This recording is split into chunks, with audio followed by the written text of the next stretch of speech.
Mula May 1, ayan, tandaan nyo, May 1, phase out na po ang paper-based na departure card dahil gagawin na po yung electronic. Napapahay, salamat ako pa po. Kasi sa totoo lang, no, pag marami kayo nagbabiyahe, tapos ang dami mong papel na pipirmahan, kahit for the family, di ba? Individual pa rin, parang nakaka-delay minsan.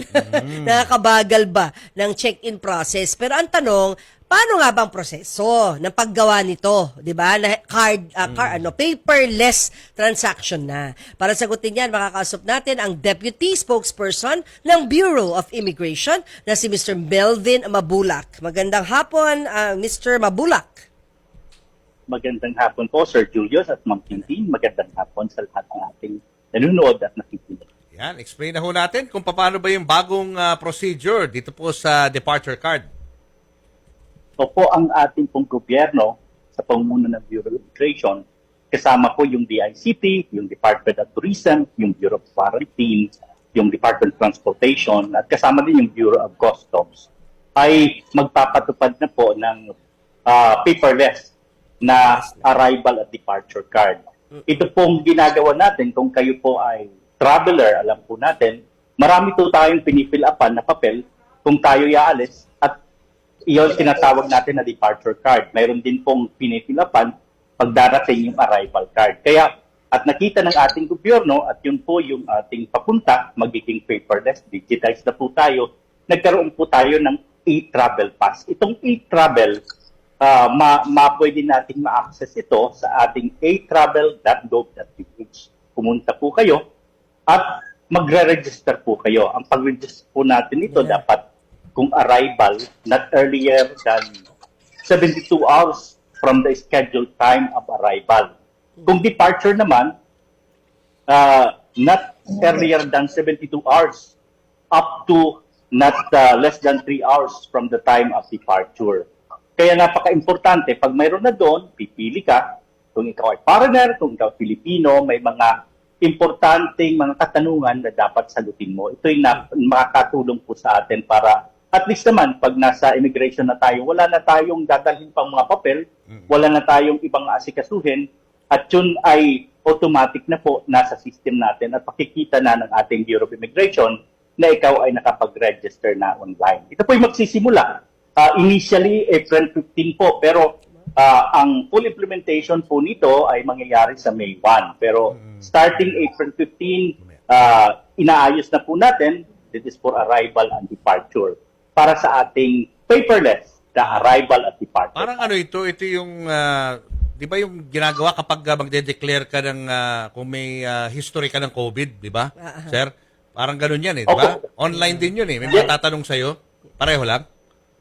Opo, ito yung pinag-isa na natin. Kasi yung una, iba yung immigration, iba yung Bureau of Quarantine. Ang ginawa natin, pinag-isa na natin. Ayun. Nandoon na isang registration na lang, isang declaration na lang, yun na ang gagamitin natin.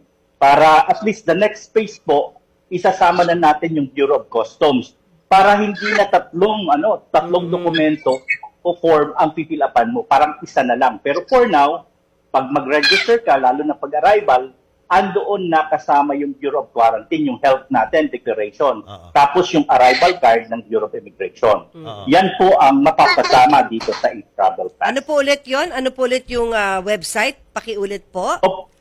Opo, ang website po natin, punta kayo sa etravel.gov.ph. Ayun. Ayan. Mabilis ba Pinuntahan ko na po. Ito na, nakikita ko na. etravel.gov.ph. Pero ulitin lang natin, pwede na ba mag-register ngayon kahit sa May 1 pa magte-take effect? Hindi pa pwede?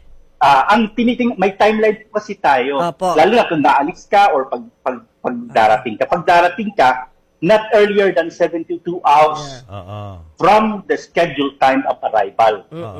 Pero kung departure, not 72 hours, not earlier than 72 hours, but not later than 3 hours sa scheduled time of departure. Pwede mas maaga pag departure. Opo. Yun ang tinitingnan po natin.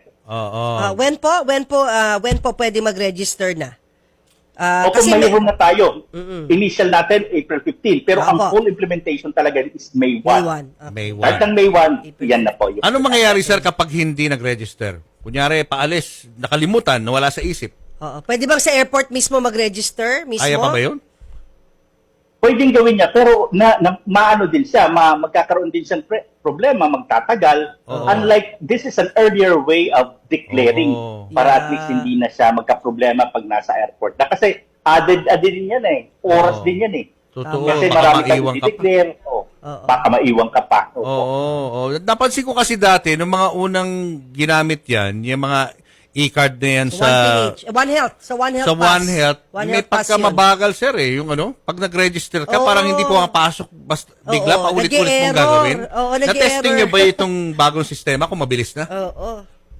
Opo, kaya nga very kami sa DICT kasi ito ang talaga tumulong sa atin. Oo. Yung DICT, yan ang IT ng ating gobyerno. Talagang nagte-test tayo. Even as early as December, Yeah. ginawa na natin for the arrival pero wala pa yung departure. No? At tinitingnan na natin. Kaya napaka-importante on these are birth pangs kasi. Yeah. Sa nagsisimula, nakikita natin, dapat ayusin natin, nag-i-evolve para mas mabilis. Yun ang tinitingnan at nakita naman natin, very helpful din talaga na on board yung ating IT ng gobyerno, yung DICT. Kasi sila ang maalam nito. Silang, unlike sa mga previous na ginagawa, kanya-kanya yung bawat ahensya. At usually, they are, kumukuha sila ng third party, not from the government IT department. Pero ito talaga ay proyekto ng ating IT ng gobyerno, ng DICT, kasama at iba't ibang mga ahensya na involved dito. Ito.